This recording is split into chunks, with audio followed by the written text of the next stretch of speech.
America Sheikh হাসিনার পাশে দাঁড়িয়েছে, শেখ হাসিনার সঙ্গে কথাবার্তা হচ্ছে, ডিরেক্টলি তাদের বিদেশ মন্ত্রী কথা বলছেন, ওভার ফোন কথা বলছেন, কোনো ভায়া নয়, কোনো কিছু নয়, একেবারে সরাসরি কথা বলছেন। এই নিয়ে দুবার কথা বললেন। আমেরিকার বিদেশ মন্ত্রী যখন এই ধরনের কথা যখন বলেন, তখন তার পজিশন থেকেই বলেন। তিনি তো আর তার প্রেসিডেন্টের অনুমতি না নিয়ে কথা বলবেন না, তার প্রেসিডেন্টের নিশ্চয়ই অনুমতি রয়েছে। এগুলো জানি। এবং ইউরোপীয় union, America, great Britain, France, এদের আজকে যে বৈঠক, সেই বৈঠকেও বলা হচ্ছে যে নির্বাচন না হওয়ার সম্ভাবনা 99%। হাসিনা এবং মার্কো রুবিওর ফোন আলাপ হয়েছে। এর আগেও সম্ভবত আরো মাস 2 মাস আগে একবার এই কথাটা হয়েছিল। কখনো কেউ স্বীকার করেছে, কেউ স্বীকার করেনি এই অবস্থা। আসলে গত 2 দিন আগে যেটা হয়েছে, এটা কি ব্যাপারে হয়েছে বা কি? গতকালকে ভারতের সাথে বাংলাদেশ বিষয়ে একটা ডিল হয়েছে বলে বলছে, যে বাংলাদেশ বিষয়ক একটা কথাবার্তা হয়েছে আপনাদের জয়শঙ্কর সাহেব এবং মার্কো রুবিওর মধ্যে। কি কথা হয়েছে বা কি হতে যাচ্ছে, এটা কি জানতে পারছেন দাদা? এটা নিয়ে আমরা ভিডিও করেছিলাম। আমি তো বলি, সেটা হচ্ছে একটা চুক্তি হয়েছে। এই চুক্তিগুলো কিন্তু পরবর্তীকালে প্রকাশ পাবে, আস্তে আস্তে প্রকাশ পাবে এই চুক্তিগুলো। আপনাদের চুক্তি তো কোনো নন ডিসক্লোজাল চুক্তি হয় না ভারতের। বাংলাদেশও এর আগে কোনো নন ডিসক্লোজাল চুক্তি শেখ হাসিনা সরকার করেনি। এখন বাংলাদেশ সরকার করছে নন ডিসক্লোজাল চুক্তি। তো দাদা, অনেকে প্রশ্ন করছেন যে দাদা আপনি এবং আমার কথাও বলছেন যে আমরা বলছি যে নির্বাচন হবে না, যেটা আমাদের এই মুহূর্ত পর্যন্ত বিশ্বাস যে নির্বাচন হবে না। এবং আমি আজকে যতটুকু খবর পেলাম, এটা শুধু আপনারা ইন্ডিয়ান গভর্নমেন্টই যে ওই নন ফ্যামিলি করেছে তা না, ইউরোপীয় ইউনিয়নের ম্যাক্সিমাম দেশ নন ফ্যামিলি করে দিয়েছে। ইউরোপিয়ান ফ্যামিলি চলে এসছে অলরেডি। বিভিন্ন দেশ আবার ওই গতিবিধির উপরে বলেছে যে নির্বাচন আসছে, সহিংসতা হতে পারে, সকলকে সাবধান। এবং এই কথাগুলো তারা গতকাল নাকি সকালবেলা আলোচনা হয়েছে, এই নিউজটা আমার কাছে আছে। এবং গতকাল বিকাল থেকে হঠাৎ করে শুরু হলো কি, হাদি হত্যার বিচার হইতে হবে, নির্বাচনের আগে ফাঁসি হয়ে যেতে হবে, এইটা বলে যমুনায় ঘেরাও। আজকে তো অবস্থা খুবই খারাপ। এর ভিতরে সম্ভবত আপনার এই চা বিক্রেতা রনি, যে এখন কয়েক কোটি টাকার মালিক, সে গুলি খেয়েছে একটু আগে, ফেসবুকে 6 লাখ। পুলিশ ব্যাপক ধোলাই করতেছে এদেরকে। সব ঘটনাগুলো দেখে আপনার কি মনে হয় যে নির্বাচনটা কি হবে নাকি অন্য কিছু ঘটে যাচ্ছে দাদা?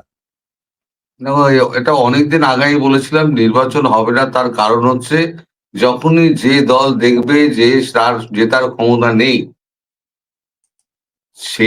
সেই দল কিন্তু করবে কি, সে বিএনপি হোক আর জামাত হোক। বিএনপিও যেমন চাঁদাবাজি করেছে, তার মারপিট করেছে, পরিচিত দল। জামাতও রক কাটা হিসেবে পরিচিত। ফলে যে কেউ একটা নির্বাচন বয়কট অথবা হিংসাত্মক কার্যকলাপ করবে, সেটা হচ্ছে নির্বাচনের ঠিক আগে। এবং এমন একটা কাণ্ড হবে, সেখানে নির্বাচনটা বাতিল হবে। নির্বাচনটা, এটা চাইছে, ইউনূসও চাইছে এই নির্বাচনটা কোনো মতে বাতিল হয়ে যায়, তাহলে ইউনূস তার মসনদে আরো কিছুদিন টিকে যাবে। এটা চাইছে আমাদের ইউনূসও চাইছে। তাই এরাও কি এখন নির্বাচন বাতিল চাইছে? ইউনূসও বাতিল চাইছে নির্বাচন নাকি? ইউনূস ভেতরে ভেতরে চাইছে, বাইরে কিছু বলছে না। ইউনূস ভেতরে ভেতরে চাইছে, ও দেখাচ্ছে যে আমি নির্বাচন দিয়ে বেরিয়ে যাব, কিন্তু ভেতরে ভেতরে চাইছে। কারণ নির্বাচনটা যদি হয়ে যায়, তাহলে তো ওর আর কোনো রকম মানে রোল থাকছে না। এবং এখন ও যদি নির্বাচনটা হয়ে যায় কোনোভাবে, ওর সমস্ত প্ল্যান ফেল করলো, দুজনে হাত মিলিয়ে বললো ঠিক আছে চলো আমরা আসন ভাগাভাগি করে আমরা করে নিচ্ছি, তাহলে পরে তার জন্য ও একখানা ফাইনাল বাঁশ দিয়ে গেল। এই যে নন ডিসক্লোজার এগ্রিমেন্ট যেটা করলো, সেই নন ডিসক্লোজার এগ্রিমেন্টে আমি চুক্তির ভেতরের কিছু অংশ বলেছি সন্ধ্যের ভিডিওতে, সেইখানে করে বাংলাদেশকে পুরো একটা আমেরিকার কয়েদ রাষ্ট্রে পরিণত করলো। সেখানে আমেরিকা যা পাঠাবে শুল্কহীন ভাবে, গাড়ি থেকে খাবারপত্র সমস্ত কিছু পাঠাবে। আর কোনো গুণগত মান সেখানে তুমি চেক করতে পারবে না।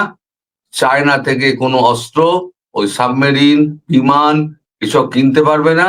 যা কিনতে হবে আমেরিকা থেকে কিনতে হবে। বকলমে আমেরিকায় চালাবে হচ্ছে বাংলাদেশ। এটা বাংলাদেশের সঙ্গে নন ডিসক্লোজার এগ্রিমেন্ট করেছে। নন ডিসক্লোজার এগ্রিমেন্ট করে তিনি এখন একটা সেফ এক্সিটের রাস্তা খুঁজছেন, যেটা সিআইএও তাকে নিয়ে যাওয়ার জন্য চেষ্টা করছে প্রাণপাত। আমি এটা আগেও ভিডিও করেছি, যে কোনো দিন ও যদি নির্বাচন হয়ে যায় তাহলে 3 দিনের মাথায় কি 4 দিনের মাথায় ও হাওয়া হবে। কারণ ও এখন দাদা গতকালকের মিটিং এর যে খবরটা, এটা কিন্তু আমার কাছে একদম 100% গ্যারান্টেড খবর। কারণ আমার এক ফ্রেন্ড আছে যে এপিতে চাকরি করে, ফরাসি, সে আমাকে যেটা কনফার্ম করলো আর কি, যে ইউরোপীয় ইউনিয়ন, ব্রিটেন তো ইউরোপীয় ইউনিয়ন নাই ওরা, তারপরে আমেরিকা সহ যে কথাবার্তা হয়েছে যে নির্বাচন হবে না। তা আমি যেটা আপনাকে বারবার বলছিলাম যে এরপর থেকে হাদি হত্যার বিচার, এবং আজকে সারা দিনের তো অবস্থা খুবই খারাপ। এখন একজনে কমেন্টস করছেন যে 2 জনের অবস্থা খুবই সিরিয়াস। আর আমি কিছু ভিডিও যেগুলো দেখেছি এগুলো প্রচন্ড অবস্থা খারাপ ভিডিওই দেখেছি, খুব মাইরধর পুলিশ। এইটা কি নির্বাচন না হওয়ার একটা পায়তারা করা হচ্ছে কিনা এই ঘটনাগুলো? এটা কি ইউনুসি করাচ্ছে নাকি? দেখো, যে কেউ একজন তো করছে, পেছনে তো কলকাঠি যে কেউ একজন নাড়ছে। কে নাড়ছে বলা মুশকিল, কিন্তু কলকাঠি একটা নড়ানো হচ্ছে। আমি যা বলেছিলাম নির্বাচনটা একদম বাতিল করার জন্য, তাহলে এটা ছাড়া কোনো উপায় নেই। এখন যদি বিএনপি দেখে জামাত ক্ষমতায় বসে যাচ্ছে, বিএনপি আর আওয়ামী লীগ এই দুটোই তো প্রতিষ্ঠিত দল। জামাতের কত ভোট ছিল? 2 থেকে 4%, 5% বড় জোর। তারা যদি এখন 34-35% ভোট নিয়ে, মোট ভোট পড়বে 53 থেকে 54% ঠিক হয়ে গেছে, এটা দেখানো হবে। তো সেখানে যদি তারা দেখে যে জামাত ক্ষমতায় চলে যাচ্ছে, আমরা বুড়ো আঙুল চুষছি, বিএনপি কি ছেড়ে দেবে? অথবা জামাত যদি দেখে যে আমরা এই সমস্ত লড়াই ফড়াই করলাম, এদের মধ্যে ঢুকে এই যে সমস্ত বিপ্লব টিপ্লব করলাম, ভাঙচুর করলাম, আমরা জ্বালালাম, 32 নম্বর জ্বালালাম, বঙ্গভবন আমরা শেখ হাসিনা যেখানে থাকতেন সেই জায়গাটা যেন কি নাম যেন, শেখ হাসিনার আবাসস্থল, গণভবন। গণভবন আমরা ভাঙচুর করলাম, টয়লেট পর্যন্ত উঠিয়ে নিয়ে এলাম, তাহলে আমরা তাহলে কি পেলাম? ফলে এই যে দেনা পাওনার যে সম্পর্ক আছে না, যেখানে এখানে তো হচ্ছে মিলিজুলি খেলা হচ্ছে।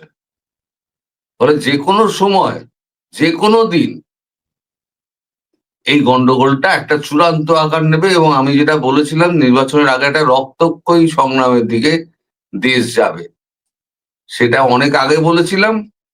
এখন দেখো ধীরে ধীরে ধীরে ধীরে সেই দিকেই যাবে। যত 12 তারিখ এগিয়ে আসবে তত সেই দিকে যাবে।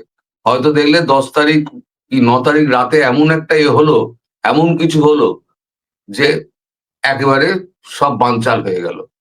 যদি তাই নাই হতো তাহলে পরে এই যে আমাদের ওয়াকারুজ্জামান জামাতি, তিনি ক্যান্টনমেন্টে দৌড়দৌড়ি ছুটোছুটি করছেন কেন, এবং সবাইকে হ্যাঁ ভোট দেওয়ার জন্য এত উৎসাহিত করছেন কেন? এনএসআই থেকে একটা দেওয়া হয়েছে, নোট দেওয়া হয়েছে সবাইকে হ্যাঁ হ্যাঁ ভোটে করার জন্য। সরকারি এতেও বলা হচ্ছে যে হ্যাঁ ভোটে ভোট দিন। জি। কনস্টিটিউশন যে চেঞ্জ হয় তাহলে পরে এখানে আজীবন আমাদের ইউনূস এখানে থেকে যাবে, রাষ্ট্রপতি ফাষ্ট্রপতি হয়ে যাবে, কনস্টিটিউশন চেঞ্জ হয়ে গেলেই হয়ে গেল। দাদা 9 তারিখে তো আবার বাংলাদেশের একটা চুক্তি আছে আমেরিকার সাথে। এখন এই চুক্তিটা আসলে আমেরিকার সাথে কি চুক্তি হতে যাচ্ছে এইটার বিষয়ে কি কিছু জানেন বা কোনো খবর পেয়েছেন কিনা? মাঝে তুমি ফ্রিজ হয়ে গেছে, আর একবার বলো। বললাম দাদা 9 তারিখে বাংলাদেশের সাথে আমেরিকার একটা চুক্তি হতে যাচ্ছে, যেখানে খলিল গিয়েছে অলরেডি। কি হ্যাঁ, চুক্তি হবে এটা কি কিছু জানেন? ওইটাই তো বললাম, নন ডিসক্লোজার এগ্রিমেন্ট যেটা হচ্ছে 9 তারিখ, ওটা নিয়েই তো বলছি তো, যে আচ্ছা, বাংলাদেশকে পুরো আমেরিকার কয়েদ রাষ্ট্রে পরিণত করা হচ্ছে ওর সেফ এক্সিটের বদলে। সেই ও এবং ওর যে উপদেষ্টা যারা আছে, তাই তো উপদেষ্টাদের এত পালাবার ধুম। লাল পাসপোর্ট জমা দিয়ে তারা সমস্ত নিজস্ব পাসপোর্ট, সবুজ পাসপোর্ট নিয়ে নিচ্ছে কেন? কারণ যারা কূটনৈতিক পাসপোর্ট যাদের কাছে ছিল, আওয়ামী লীগ নেতারা, তারা তো বেরোতে পারেননি, তাদেরকে ফাঁক ফোকর হলে ইন্ডিয়া চলে আসতে হয়েছে। কিন্তু এনারা যাবেন কোথায়? এনারা জানেন তো ইন্ডিয়ায় ঢুকলে পরে ওই বর্ডারের সামনে গেলেই পরে গুলি খাবেন। আওয়ামী লীগকে ছাড় দেওয়া হয়েছে, শুধু বুকে লিখে দিয়েছে আওয়ামী লীগ, বা যারা নিয়ে যাচ্ছে তারা আগে থেকে খবর দিয়ে দিয়েছে আওয়ামী লীগ, ছাড় দিয়ে দিয়েছে। সেন্ট্রাল গভর্নমেন্ট থেকে বলা ছিল আওয়ামী লীগ হলেই ছাড় দিয়ে দেবে। বিএসএফ ছাড় দিয়ে দিয়েছে, বিএসএফ তো কেন্দ্রের আন্ডারে, তো বিএসএফ ছাড় দিয়ে দিয়েছে, ঢুকে গেছে তারা। এপারের এজেন্ট আছে, এপারের এজেন্ট তাদেরকে পিক আপ করেছে, করে নিয়ে জায়গা মতো ঢুকিয়ে দিয়েছে। তাই তো নেতারা এখান থেকে পালাতে পেরেছিলেন। কিন্তু এরা যাবে কোথায়? তাই এত কূটনৈতিক পাসপোর্ট জমা দিয়ে সবুজ পাসপোর্ট নেওয়ার জন্য, সাধারণ পাসপোর্ট নেওয়ার জন্য এত দৌড়োদৌড়ি। এদিক ওদিক দেখবে হাওয়া খারাপ, প্লেন ধরবে হাওয়া। তবে একটা জিনিস আপনি শুনেছেন কিনা জানি না, বা আপনাদের দেশে এটা হয় কিনা জানি না, আমাদের ওই যে নৌবাহিনীর প্রধান বললেন যে 9টি যুদ্ধ জাহাজ রেডি 12 তারিখ নির্বাচনের জন্য। 9টা যুদ্ধ জাহাজ দিয়ে নির্বাচনের দিন যুদ্ধ জাহাজ দিয়ে কি বোমা হামলা করা হবে কিনা, এই ধরনের কাহিনী আপনার দেশে হয় কিনা? এই যুদ্ধ জাহাজ, আমাদের দেশে হাসাহাসি হচ্ছে, হাসাহাসি হচ্ছে পত্র পত্রিকায়। আমি উপহাস করব না বলে আমি ওই সমস্ত খবর দেখাই না, কারণ একটা দেশকে নিচু করা। সেখানে উপহাস করে লেখা হচ্ছে যে ভোট হচ্ছে না যুদ্ধ হচ্ছে, বোঝা মুশকিল। কারণ এখানে সাবমেরিন তৈরি থাকছে, যুদ্ধ জাহাজ তৈরি থাকছে, আছে তো ওই তো ছোট ছোট যুদ্ধ জাহাজ। ভারতের যদি একটা ফ্লিট গিয়ে ধাক্কা মারে তাহলে তারই ডুবে যাবে। তো যাই হোক, যাই থাকুক না কেন, কিন্তু এগুলো প্রসঙ্গ সেটা না। প্রসঙ্গ হচ্ছে ভোটের সঙ্গে এই যে যুদ্ধ জাহাজ আর সাবমেরিনের মানে কানেকশনটা কোথায়? যদি একবার অ্যাডমিরাল বলে দিতে পারেন যে কানেকশনটা এইটা, আমি খুব উপকৃত হব। যদি আমাদের বাংলাদেশের অ্যাডমিরাল, সেনাবাহিনী নৌবাহিনীর অ্যাডমিরাল যদি একবার বলে দেন যে ভোটের সঙ্গে এই নৌবাহিনীর এই সাবমেরিন আর যুদ্ধ জাহাজের প্রসঙ্গটা কি, এটা যদি একটুখানি উনি পরিষ্কার করে দেন সারা পৃথিবীর কাছে, তাহলে জিনিসটা শোভা পায়। ইন্ডিয়া এখনো কিছু করছে না, ইন্ডিয়ার উপর একটা বিশ্বাস ছিল। এখন আপনি যদি বুঝাতেন যে আসলে ইন্ডিয়া কি করবে এখানে বাংলাদেশে এসে, নাক গলা ইন্টারফেয়ার তো করবে না, বা যুদ্ধ করে এসে তো শেখ হাসিনাকে বসাবে না। আমি এটা তাদেরকে বুঝাতেই পারছি না যে ভাই আমরা যদি না দাঁড়াই তাহলে এখানে ইন্ডিয়া কি করবে, এটা কি আপনি যদি বলেন কিছু ওনাদের উদ্দেশ্যে।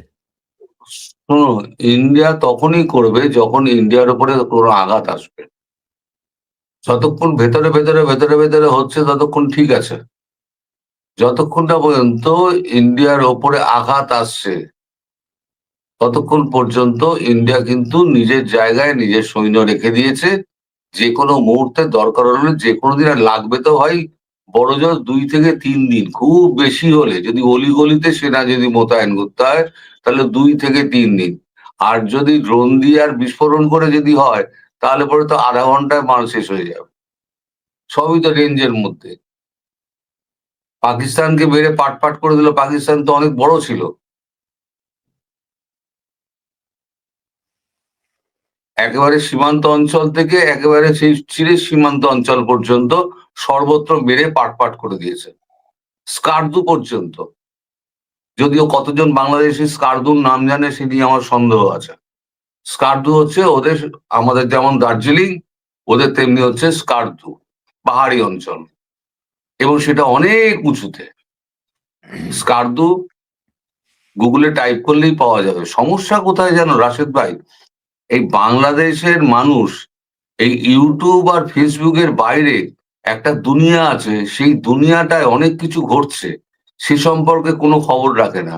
যদি খবর রাখতো তাহলে বুঝতে পারতো যে তরুণ ঘোষ যা বলছে, রাশেদ হায়দার যা বলছে, সেগুলো অনেকটাই সত্যি।